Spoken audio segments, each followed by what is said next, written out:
உரிமை குரல் நண்பர்களுக்கும் வணக்கம். குழம்பி போன ஸ்டாலின் உண்மையை அறிய தனிப்படையை அமைத்த உதயநிதி ஸ்டாலின் இது குறித்த இந்த வீடியோல முழுமையா பார்க்க போறோம். வாங்க பார்க்கலாம். தமிழ்நாடு முழுக்க நிறைய நிறுவனங்கள் பார்த்தீங்கன்னா கருத்து கணிப்புகளை நடத்தி சீமானுக்கு எந்த அளவுக்கு ஆளுமை இருக்கு அப்படின்றத யூடியூப் சேனல்கள் வாயிலாக போட்டுட்டு வந்துட்டு இருக்காங்க. அது மட்டும் இல்லாமல் யூடியூபை திறந்தாலே நிறைய நேர்காணல்கள்ல சீமான் இல்லாம பேசக்கூடிய நெறியாளர்களே இல்லை அப்படின்னு தான் சொல்லணும்.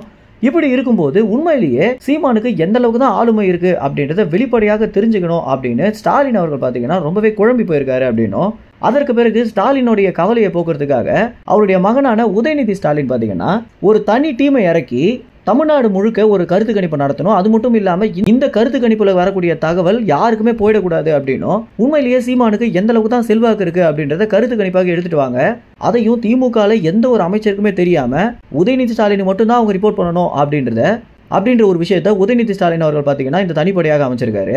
சன் டிவியில் இருக்கக்கூடிய நெறியாளர்கள் ஒரு சில பேர் சீமானுடைய செய்தியாளர்கள் சந்திப்புக்கு வரும்போது இந்த ஒரு தகவலை நம்மிடம் பகிர்ந்திருக்காங்க. பொதுவாகவே ஸ்டாலினும் உதயநிதி ஸ்டாலினும் என்ன நினைக்கிறாங்களோ அதை தான் சன் டிவி, கலைஞர் டிவி அப்படின்னு எல்லா நியூஸ்லயுமே வெளியாகும். இப்படி இருக்கும்போது இந்த நெறியாளர்களுக்கு பார்த்தீங்கன்னா இந்த மாதிரியான ஒரு விஷயத்த அவங்களுடைய சேனல்ல பேசிக்கிட்டாங்க அப்படின்னும், இன்னும் கொஞ்ச நாள்ல தேர்தலுக்கு முன்னாடி இந்த ஒரு சர்வே நம்ம சேனல்ல போடுவோம் அப்படின்னு சொல்லியிருக்காங்க அப்படின்னு இந்த தகவலை பார்த்தீங்கன்னா நம்ம பகிர்ந்திருக்காங்க. இந்த தகவலை வெளியிட்ட நெறியாளர்கள் பெயரை நம்மளால குறிப்பிட முடியாது.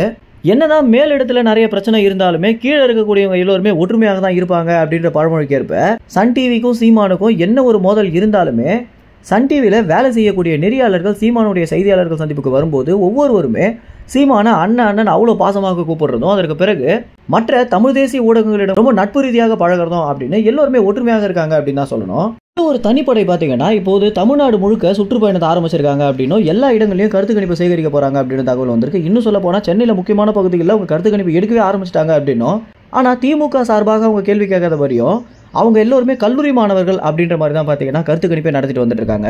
ஏன்னா கல்லூரி மாணவர்களிடம் தான் மக்கள் ரொம்ப வெளிப்படையாக பேசுவாங்க அப்படின்ற நோக்கத்தில் தான் இந்த ஒரு கருத்து கணிப்பு நடந்துட்டு இருக்கு. தேர்தலுக்கு கொஞ்ச நாள் முன்னாடி வெளியாகும் அப்படின்னு எதிர்பார்க்கப்படுது. இந்த தகவல் குறித்த எல்லா விஷயங்களையும் தெரிஞ்சுக்கிறதுக்கு நம்ம உரிமை சேனலை சப்ஸ்கிரைப் செய்யுங்க. நன்றி, வணக்கம்.